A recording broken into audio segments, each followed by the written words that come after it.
Alors j'aimerais terminer ma série de messages sur le thème « Pourquoi l'Église doit-elle chanter ?» Ok. Pourquoi l'Église doit-elle chanter? Alors, j'ai eu l'opportunité d'apporter déjà 2 messages. Est-ce que vous vous souvenez des 4 points qu'on a vus ensemble? Le premier, ça date de 3 semaines, puisqu'il y a eu Pasteur Tim la semaine dernière. Ok? Le premier point, elle obéit. Quand l'Église chante, elle obéit. C'est un commandement de Dieu. Plus de 400 fois, il nous est parlé de chanter dans la parole de Dieu. Plus de 50 fois comme un ordre. Chantez. Ok, ensuite. Elle s'enracine, effectivement. Quand elle chante, elle s'enracine dans la parole. C'est l'apôtre Paul qui nous en parle dans Éphésiens 5 et Colossiens 3. Ensuite, il y a 2 semaines, on a vu la suite. Elle s'entretient, elle s'édifie. Ensemble, dites des psaumes, des cantiques. Entretenez-vous par des hymnes et des cantiques. Quand l'Église chante, elle s'encourage, elle s'entretient mutuellement, elle dégage la foi. Amen. Et le dernier point qu'on a vu, c'était... Elle fait la guerre. Quand l'Église chante, elle fait la guerre. On a parlé de Jésus, qui lui a chanté lors du dernier repas avec ses disciples, se préparant pour la guerre la plus difficile de sa vie, qui était la croix. Et il a chanté plusieurs cantiques, il nous est dit. Pas un, mais il en a chanté plusieurs avec ses disciples pour traverser la plus grande épreuve qu'il allait affronter, pour que vous et moi, aujourd'hui, nous puissions chanter ensemble. Nous puissions nous réjouir ensemble. Alors cet après-midi, j'aimerais apporter les 2 derniers points. Pourquoi l'Église doit-elle chanter? Tout d'abord, est-ce que vous avez utilisé votre arme ces derniers jours? Est-ce que cet enseignement a porté du fruit un petit peu dans vos vies? Est-ce que votre arme la plus puissante, qui est le chant que Jésus a utilisé, est-ce que vous l'avez utilisé pour votre propre vie? Ou alors vous avez attendu aujourd'hui pour chanter? Alors, c'est pas mal d'attendre aujourd'hui pour chanter. Mais sache que cette arme, tu peux la prendre à n'importe quel moment de ta vie, à n'importe quel moment de ta journée, même de la nuit s'il y a besoin, afin d'élever ta voix, de pouvoir proclamer à qui tu appartiens. C'est une arme qui est à toi. Amen. Vous n'êtes pas encore suffisamment convaincu que c'est une arme que Dieu vous a donnée. Je vous assure. Ce n'est pas une blague. Si Jésus l'a utilisé, pourquoi nous, en tant qu'hommes pécheurs, nous pensons que nous pouvons être de ceux... Oh, j'ai pas besoin de cette arme, moi. Moi, je garde tout à l'intérieur. Pourquoi chanter? Le chant est une déclaration de foi. C'est une proclamation de qui habite en nous. Sors ce son et laisse ce son vraiment s'exprimer. Et tu verras que tu te prépareras à traverser cette épreuve, à remporter la victoire et ne pas subir les conséquences ou les circonstances de ta vie. Alors, le 5e point de cette série de messages, quand l'Église chante, et celui-là je l'aime beaucoup, l'Église exprime sa joie. Quand elle chante, elle exprime sa joie. Je vous avais partagé un petit rêve. Vous vous souvenez de mon rêve? Non, il y en a qui, ok? Je vous ai partagé un de mes rêves. Un de mes rêves, c'est de vivre cela un jour. J'osais encore espérer le vivre aujourd'hui. Je me dis, bon, on va attendre encore un peu. C'est de voir l'Église qui ne vient pas pour chanter, mais qui vient en chantant. Ça, c'est quand nous aurons commencé à utiliser le chant comme une arme. Quand nous aurons appris à libérer ce chant qui est le langage de notre foi. Et on a vu la puissance du chant. On avait parlé de différents personnages bibliques et différentes histoires où le chant a porté jusqu'à la victoire. Alors mon rêve, c'est de voir un jour l'Église se rassembler, non pas pour chanter, mais venir en chantant. Ça viendra, je le crois. Je ne mourrai pas sans avoir vécu ça. L'Église chante car elle exprime sa joie. J'aimerais vous le dire, la joie n'est pas une option dans le royaume de Dieu. Ce n'est pas une option qu'on prend. Je suis chrétien sans joie. Non, ça n'existe pas, ça. Je suis chrétien, ça fait partie de l'ensemble. Si tu es chrétien, tu es heureux. Tu as la joie. Un chrétien malheureux, ça n'existe pas. Allô? Un chrétien malheureux, ça n'existe pas. Pourquoi? Parce que dans le royaume de Dieu, il y a la joie. Il ne peut pas y avoir la tristesse et la joie en même temps. Il y a la joie. Il a dit, dans mon royaume, il y a la joie. Il y a la joie. C'est ce qui est dit dans Romains 14, 17. Car le royaume de Dieu, ce n'est pas le manger et le boire, mais la justice, la paix et la joie. Comment? Par nos propres forces? Par les circonstances que nous traversons? Non, par le Saint-Esprit. La justice, la paix et la joie par le Saint-Esprit. C'est vrai, quand on regarde parfois des peintures, des gens qui ont peint Jésus ou qui ont donné du temps pour essayer de dessiner Jésus, on voit rarement Jésus avec un sourire. Vrai ou pas? On voit rarement un Jésus radieux. Est-ce que vous avez déjà vu les dents de Jésus, vous? Moi, je ne les ai jamais vus sur une peinture. Il a souvent un visage fermé, alors que je crois que c'est l'homme le plus heureux que la terre n'ait jamais porté. Il était rempli du royaume de Dieu. Il a dit même, le royaume de Dieu s'est approché de vous. Il est celui qui incarnait le royaume de Dieu. C'était un homme joyeux, un homme qui avait le sourire, qui avait une espérance. C'était un homme qui était connecté au cœur du Père. Il était sur terre, mais il vivait aussi dans le ciel. Il avait cette relation divine. Et il dit, voilà, le royaume est pour vous aujourd'hui. Et dans mon royaume, il y a la justice, la paix et la joie. 3 choses dans le royaume. Hébreux 1, verset 9. Tu as aimé la justice et tu as haï l'iniquité. C'est pourquoi, ô Dieu, ton Dieu t'a oint d'une huile de joie au-dessus de tes collègues. Ce texte nous dit que Jésus se démarquait d'une manière particulière par rapport aux autres. Comment? Par la joie qui animait Jésus. Tu avais une huile qui était répandue sur ta tête et cette huile, c'était une huile de joie.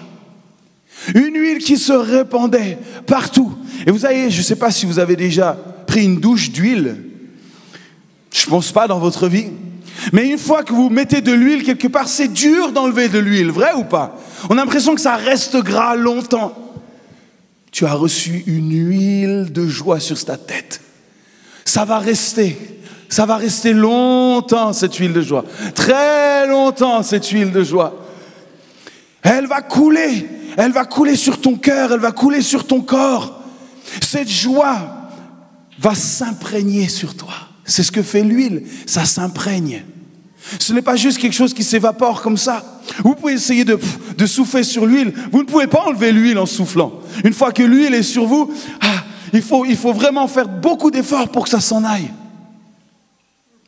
Parfois quand je regarde certains visages, pas ici, certains visages de chrétiens, on a l'impression que tous les matins, ce n'est pas une huile de joie qu'ils prennent. On a l'impression que tous les matins, ils mangent du citron. Ils sont comme ça. La vie chrétienne, c'est dur, ça pique. Non, c'est une huile de joie que Dieu donne. Une huile qui est déversée sur ta tête. Qui s'évapore, qui vient partout, qui se répand sur ton être. Ce n'est pas une joie humaine. Ce n'est pas une joie que le monde peut offrir. Ce n'est pas une joie éphémère. Ce n'est pas non plus une joie qui dépend des circonstances. Mais une joie profonde, profondément ancrée en nous et qui est vivante. C'est une joie vivante qui est liée à notre relation avec Dieu. C'est une joie qui grandit. Plus nous connaissons Dieu, plus cette joie grandit dans notre vie. C'est pour ça qu'un chrétien, normalement, de longue date, devrait être un chrétien encore plus heureux que les autres. Vous êtes chrétien depuis combien de temps? Vous connaissez Jésus depuis combien de temps? Êtes-vous heureux véritablement? Est-ce que nous vivons cette joie véritablement? La joie n'est pas une option non plus au ciel, les amis. Ça, c'est notre espérance. Il nous est dit que là-haut, il n'y aura plus de pleurs. Il n'y aura plus de peine. Il n'y aura plus de tristesse. Mais la joie. Est-ce que nous allons prier au ciel? Non. On n'aura plus besoin de prier, on n'a plus besoin d'avoir la foi au ciel. Nous verrons Jésus face à face avec nos propres yeux. Par contre, ça va être la fête, il nous est dit. Oh, il est en train de préparer un festin. La table va être dressée. On va manger, on va se réjouir. On va célébrer l'agneau. On va vivre les noces les plus longues de l'histoire. On ne va pas s'arrêter de célébrer. Pourquoi? Parce que c'est le royaume de Dieu. Et dans le royaume de Dieu, il y a la joie. La joie qui est là, éternelle. Cette joie, cependant, elle est d'ancienne, mais elle est aussi possible à vivre sur terre. C'est pour ça que Dieu dit, je vous donne ma joie. Je vous donne mon royaume. Et dans ce royaume, il y a ma joie. Il y a cette joie extraordinaire qui vient du Saint-Esprit. Romains 15, verset 13. Que le Dieu de l'espérance vous remplisse de toute joie. Vous remplisse de toute joie et de toute paix dans la foi pour que vous abondiez en espérance par la puissance du Saint-Esprit. Ça, c'est le projet de Dieu, que nous puissions abonder en toute joie, que nous puissions vivre la plénitude de la joie, pas juste quelques gouttes de temps à autre, mais nous puissions vivre la réalité du royaume, qui est cette joie extraordinaire qui se trouve en Christ. Quand nous croyons en Dieu, quand nous plaçons notre vie et notre espérance en Dieu, la bonne nouvelle, c'est que ce ne sont pas les circonstances qui nous changent, mais c'est notre joie qui change les circonstances. Un vrai chrétien change les circonstances. Il emmène la joie là où il n'y a pas de joie. Il emmène le royaume là où le royaume n'est pas encore établi. Et il vient avec la puissance du Saint-Esprit, la puissance de cette joie. Et il vient répandre cela comme cette huile. Et il l'emmène. Peut-être vous connaissez, vous avez des amis comme ça dans votre entourage. Quand ils sont là, c'est des rayons de soleil. Il y a des gens, ils portent ça. Moi, j'aime être avec les gens comme ça. Il y a des gens, ils ont ce don pour vous faire rire. J'aurais aimé être un des leurs. Je trouve que c'est génial d'apporter le sourire aux gens, d'apporter de la joie aux gens. Je trouve ça extraordinaire quand quelqu'un sourit, quand quelqu'un rit aux éclats. Même quand on arrive à faire rire un petit bébé, on est content, vrai ou pas? On dit, oh, il a souri, oh, c'est mignon. Imaginez, quand Dieu te voit et tu dis, je te donne ma joie.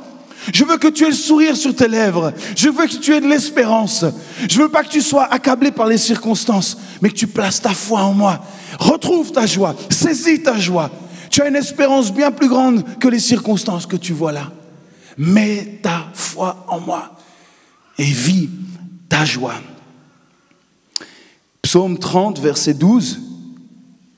Et tu as changé mes lamentations en allégresse. Tu as délié mon sac et tu m'as ceint de joie. Une ceinture de joie. C'est sur moi, je ne peux pas l'enlever. Tu m'as ceint de joie afin que mon cœur te... On y vient, les amis. Afin que mon cœur te chante. Que mon cœur te chante. Tu m'as ceint de joie. Ce n'est pas une ceinture qui s'enlève dans les circonstances. Au contraire, cette ceinture est là en toutes circonstances. C'est toi qui m'as donné cette ceinture. C'est toi qui m'as donné cette joie.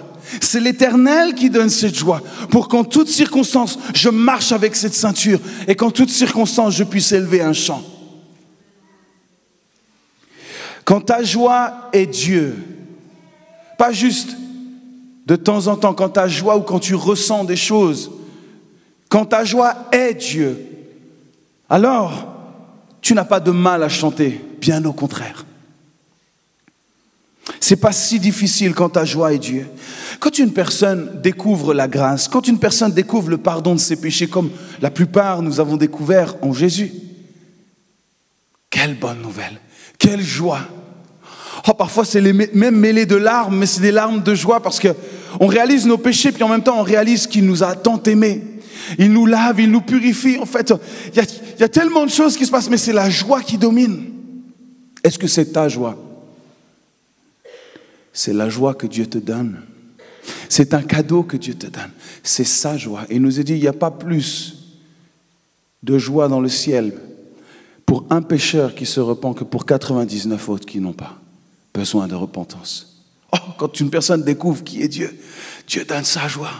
Ce que tu ressens n'est pas humain, n'est pas terrestre. C'est une joie inexplicable. C'est ce cadeau que Dieu donne. Et ce n'est pas compliqué de louer Dieu dans ces moments-là. Pourquoi? Parce que ce don s'accompagne de la joie. Quand une personne découvre Christ, le Saint-Esprit entre dans la personne, vient prendre comme cette huile, elle vient et se répand sur la vie de la personne et la joie est exprimée. Ce n'est plus une joie extérieure. Vous devez comprendre ça cet après-midi. La joie, ce n'est plus une joie extérieure, mais c'est une joie intérieure. Si votre joie est uniquement extérieure, c'est-à-dire portée sur les circonstances, ce n'est pas la joie de Dieu. La joie de Dieu est une joie intérieure. Mais qui s'exprime, qui se libère. C'est pour ça qu'il dit, je chante maintenant. Pourquoi? Parce que cette joie est à l'intérieur. Je ne peux pas la contenir. Cette joie est tellement immense d'être sauvé, d'être aimé, d'être connu, racheté par Dieu. Je chante. Je chante parce que c'est un des moyens les plus puissants de te dire que je t'aime. Je chante ma joie. Dieu ne retirera jamais ce don.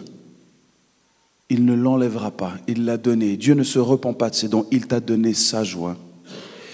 Dieu n'aurait pas pu oser nous demander de faire quelque chose que nous ne pouvions pas. Vrai?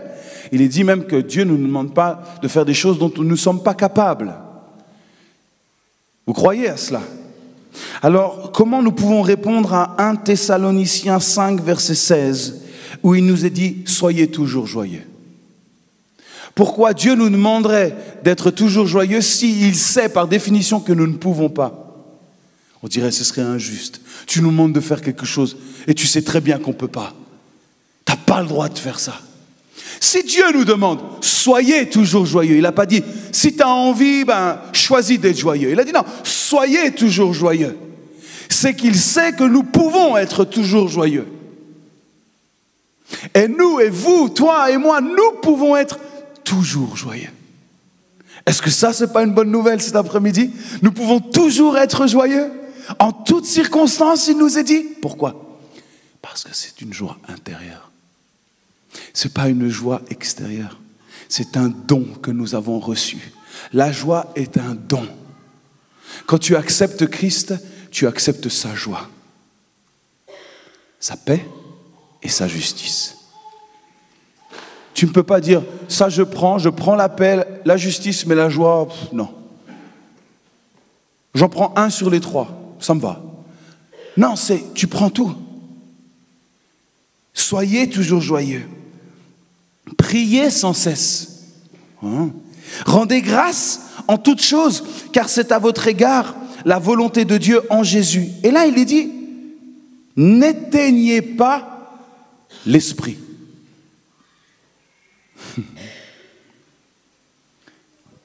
C'est exactement ce que nous venons de voir. La joie est un don.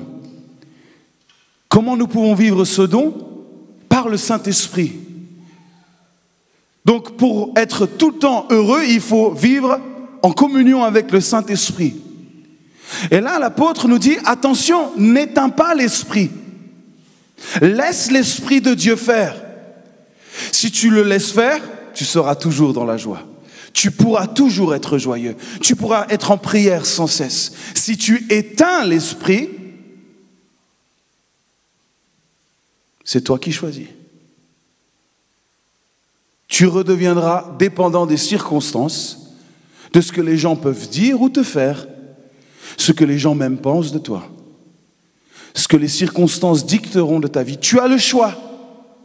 Est-ce que l'amour de Dieu changera pour toi? Non. Mais tu ne pourras pas toujours être joyeux.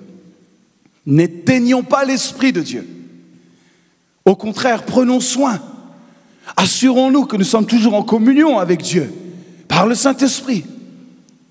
Assurons-nous de cette relation, afin que nous puissions toujours être joyeux. Toujours faire face aux circonstances. Ça ne veut pas dire qu'on n'a pas le droit de pleurer face aux circonstances.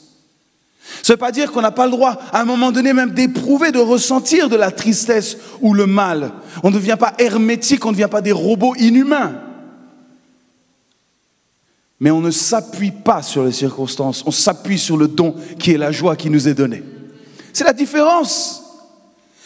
Et parfois les circonstances nous frappent, c'est vrai, elles nous font mal, et parfois ça nous fait pleurer. Mais la joie aura toujours le dernier mot. Parce que c'est un cadeau que Dieu m'a donné. Et je prends soin de l'Esprit de Dieu. Je chéris ma relation avec Dieu. Parce que dans cette relation, en toutes circonstances, je peux être heureux. J'ai la joie. Parce que je sais que je suis aimé. Je sais que je suis racheté.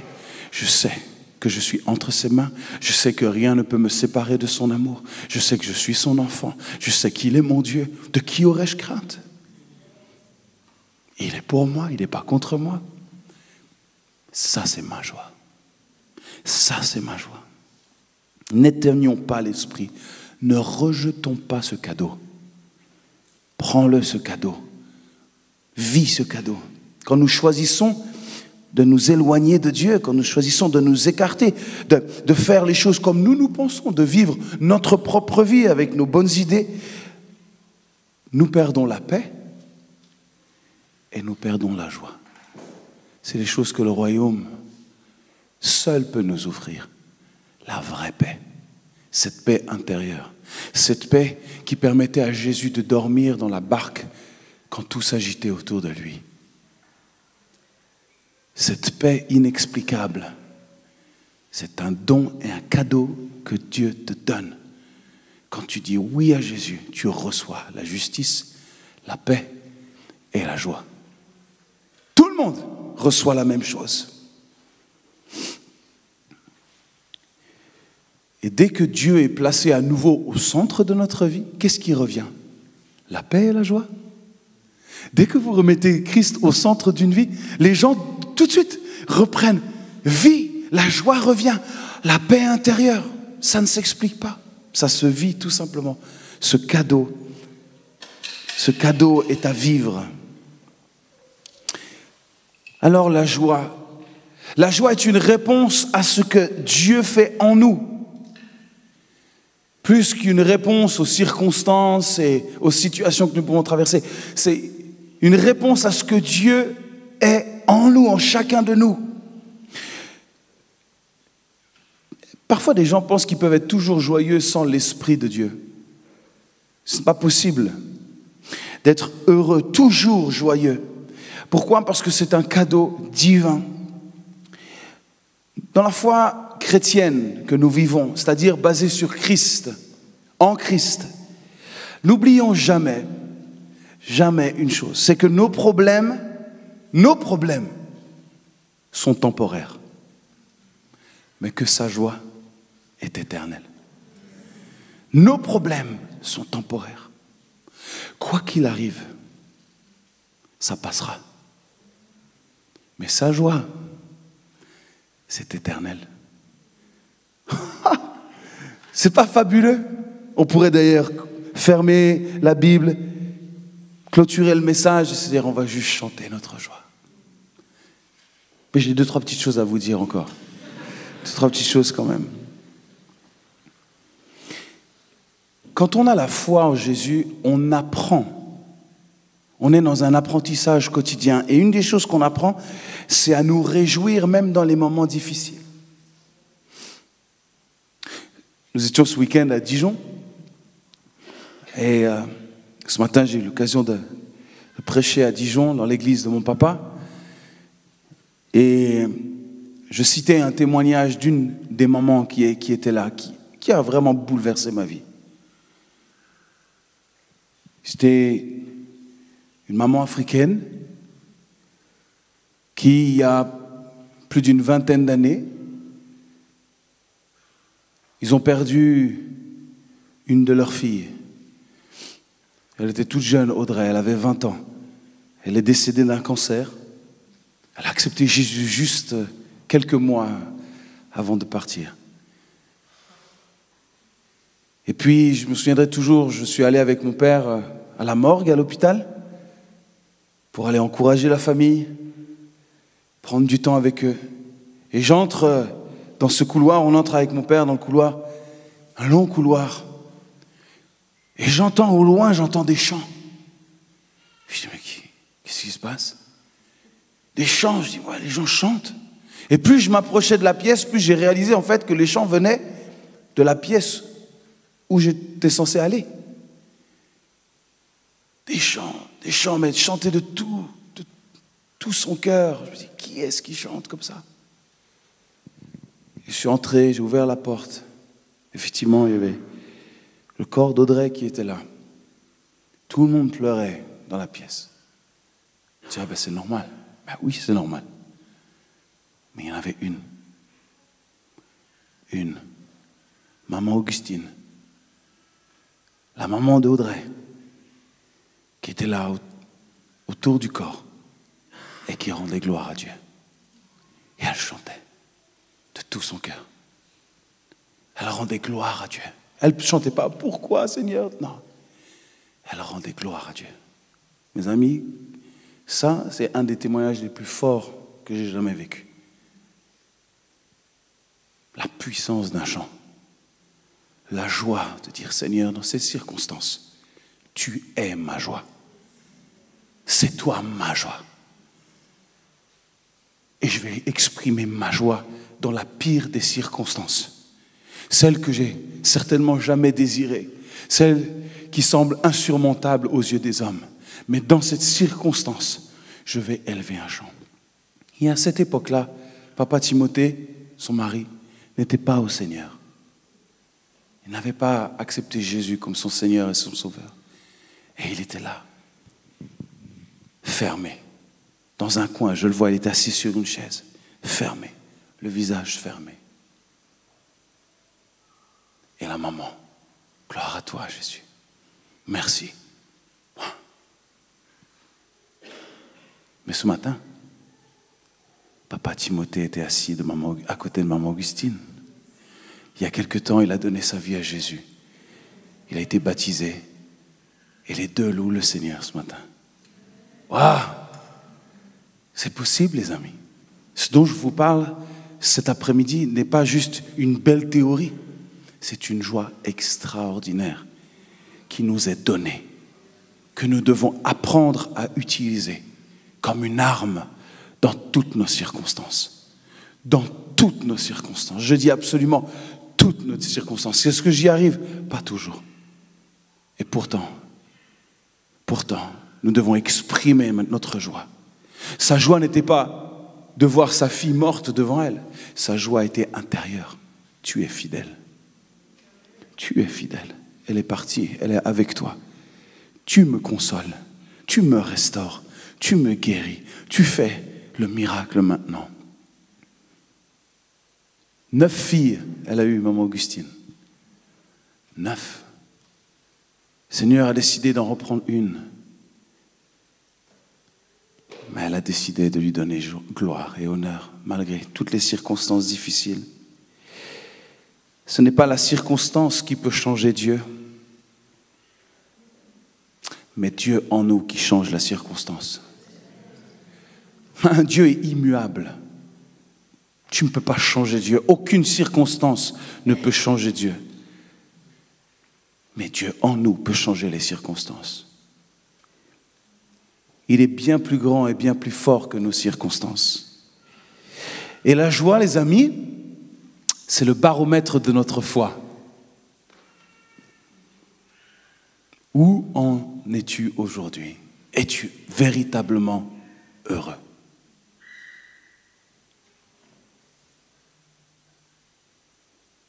Où en es-tu véritablement avec cette joie, ce cadeau que Dieu t'a fait?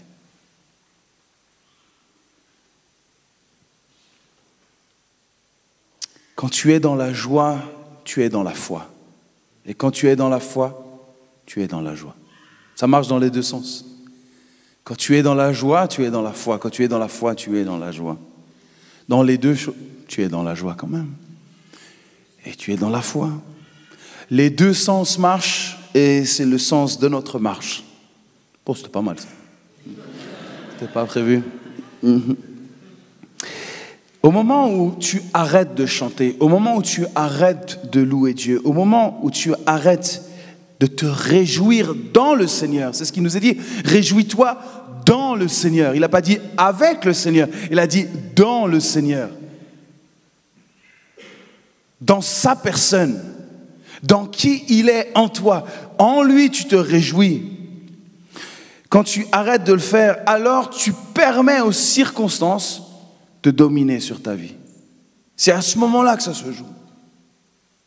C'est à ce moment-là que c'est décisif. Mais plus tu te réjouis, plus tu apprends à te réjouir, plus tu apprends à exprimer, à chanter ta joie, plus tu loues Dieu le plus rapidement possible. Le plus rapidement possible. Alors tu permets à la victoire de l'Esprit de Dieu, de s'installer sur toutes les émotions et les sentiments négatifs qui peuvent te tirer vers le bas. Plus rapide tu es à chanter, à donner gloire à Dieu, plus rapide tu vas vivre la victoire et sortir de cette circonstance. Plus nous nous apitoyons sur notre sort, plus nous nous posons mille et une questions, pourquoi et pourquoi. Tant que tu poses toutes sortes de questions, tu permets aux émotions et aux circonstances de prendre le contrôle sur toi. Parce que la réalité, c'est que parfois, il n'y a pas toujours des explications. Parfois, on ne peut pas toujours comprendre ce qui se passe. C'est vrai, on ne peut pas toujours comprendre. Pourquoi cette jeune Audrey, elle est partie? On ne sait pas pourquoi. Et ça ne sert à rien de chercher pourquoi. Ce qu'on sait, c'est qu'elle est avec Dieu. Et ce qu'on sait, c'est que Dieu a utilisé sa maman pour changer l'atmosphère de toute la famille et de voir d'autres encore personnes sauvées. Ça, on le sait, on le voit. Chante, chante, exprime vite ta joie. 2 Corinthiens 7, verset 4. J'ai une grande confiance en vous.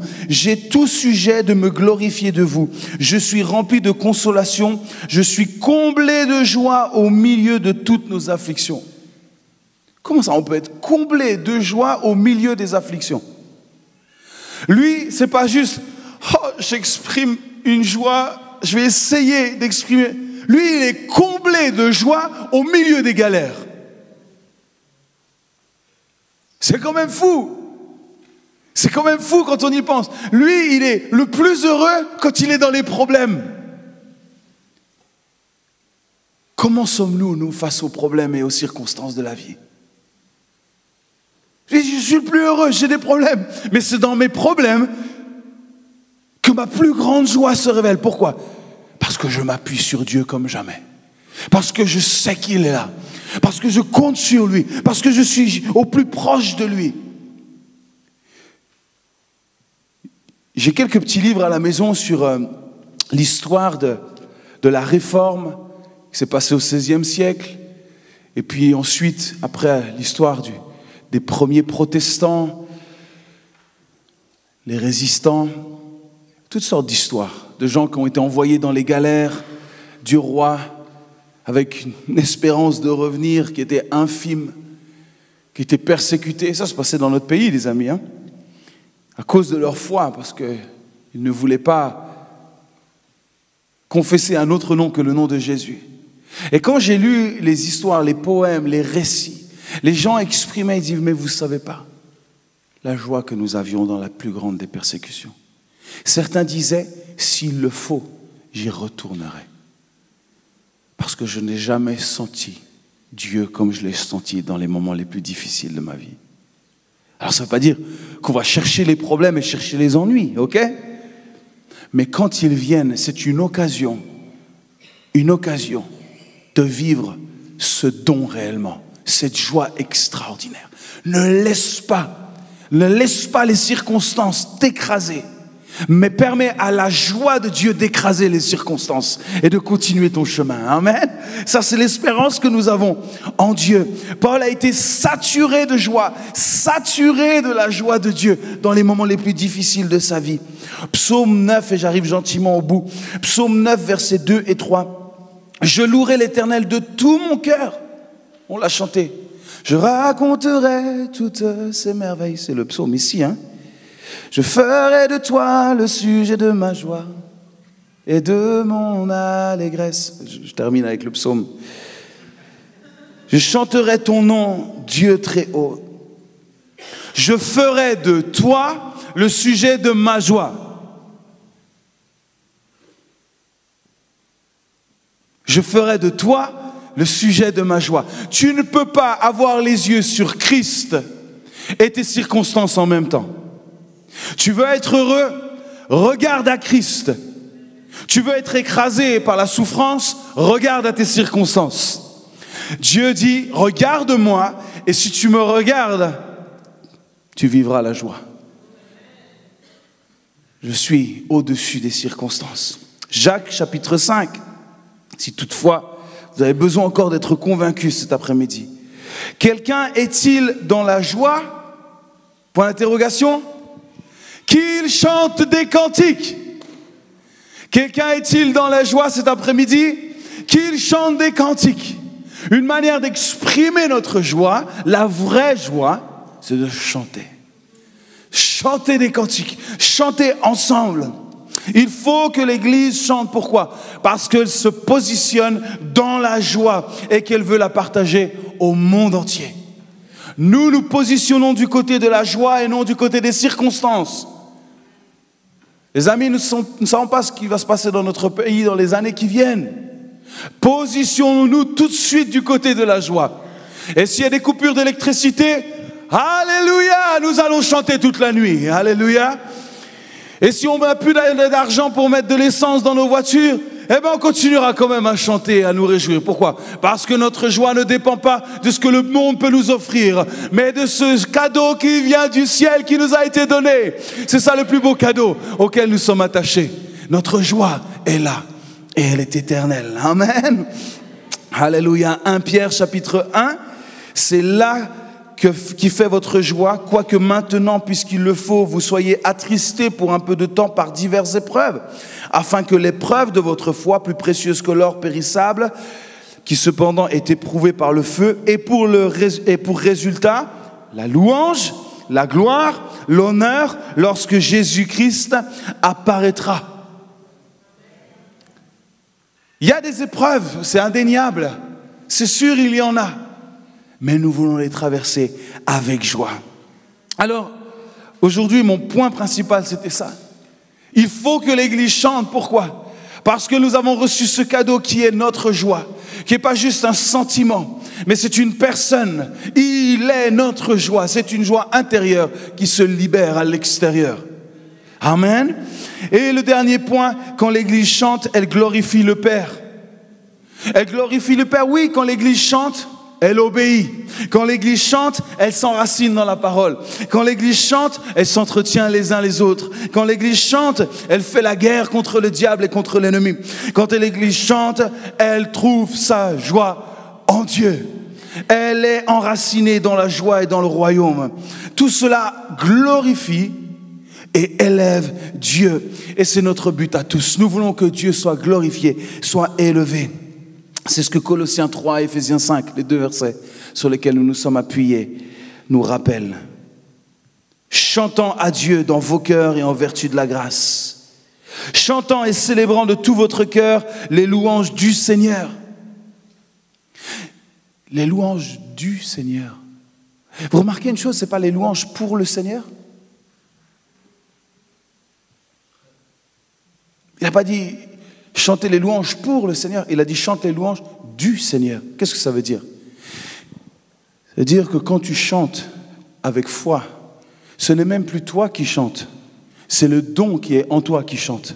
C'est Christ lui-même qui chante. Pourquoi? Parce qu'il n'y en a qu'un qui est le médiateur entre Dieu et les hommes, il s'appelle Jésus-Christ. Et ta louange n'est pas une louange humaine, elle est basée sur la foi qu'il est le médiateur. Donc quand tu chantes, qu'est-ce qui se passe? Est-ce que c'est ton chant qui monte? Non, non, non. Quand tu chantes, ta foi est en Christ.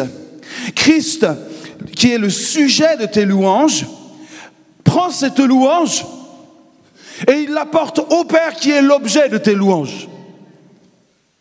Donc même la louange ne dépend pas de qui tu es, de circonstances, elle dépend de Christ qui est en toi. Donc quand tu chantes, quand tu élèves ta voix, tu ne le fais pas même pas par tes propres forces. Tu laisses ce chant qui est l'Esprit de Dieu en toi, tu le vis, tu l'expérimentes par la foi et Jésus prend cela et comme il se passait au temps des sacrificateurs, qu'est-ce qui se passait? pour accéder au lieu très saint, c'est-à-dire là, le lieu de la rencontre, il nous a dit que les sacrificateurs, ils portaient un sorte de grand collier là-dessus, là, un grand collier avec les 12 tribus d'Israël, et ils entraient comme ça dans le lieu très saint, en espérant que tout aille bien. Parce que s'il y avait un péché dans leur vie, on mettait une petite clochette à leur cheville, tirés par une ficelle, et tant qu'on entendait la clochette, c'est qu'ils étaient en vie. Le moment où il n'y avait plus de bruit de clochette, c'était que celui qui était entré dans le lieu très saint était mort. Et à ce moment-là, la ficelle ou la corde permettait de sortir le corps, parce que nous ne pouvions pas aller le chercher de nous-mêmes, parce que c'était le lieu qui était dédié à Dieu, le lieu de la rencontre. Et pour rencontrer Dieu, il fallait être purifié de ses péchés. Dieu merci, nous n'avons plus besoin de clochettes aux pieds, plus besoin de cordes non plus, mais nous avons toujours besoin d'un sauveur. C'est pour ça que quand tu chantes, c'est pas ton beau chant qui attire Dieu et qui touche Dieu et qui glorifie Dieu. C'est ta foi dans ce que Dieu est en train de faire en toi. C'est le chant qui est, comme il est dit dans Éphésiens 5, ce chant venant de l'Esprit de Dieu, ce chant qui est libéré, qui est exprimé et qui glorifie. C'est un chant qui est basé sur ta foi et pas sur une émotion, basé sur ce que tu crois, de qui tu es. Je suis enfant de Dieu, racheté, purifié. Et quand je chante, Jésus prend ce chant et il l'emmène jusqu'au Père. Il dit, Père, regarde la louange de Joël Hob, comme elle est belle. Regarde comment il te loue de tout son cœur, malgré les circonstances parfois compliquées. Hein? C'est vrai. Quel cadeau. Quel cadeau. Ce n'est pas ta louange, c'est sa louange. C'est ce qu'il a accompli pour toi. Dépendons de lui en toutes circonstances. Et nous pourrons être heureux en toutes circonstances. Joyeux en toutes circonstances. Amen. Voilà, c'est la fin de ma série sur pourquoi l'Église doit chanter. Et j'aimerais que l'Église de Souhait soit une Église qui chante pour les bonnes raisons. Elle chante parce qu'elle est enracinée, elle a une vie personnelle avec Dieu, elle connaît son Dieu, elle n'a peur de rien, elle est dans la joie. Cette vraie joie qui est ce cadeau qui nous a été donné. Et chanter nous permet de rester focus sur Christ. Quand nous chantons véritablement comme Dieu nous demande de chanter, le focus il est sur Christ, parce qu'il est le sujet de nos louanges. Sans lui, nous ne pouvons pas plaire à Dieu.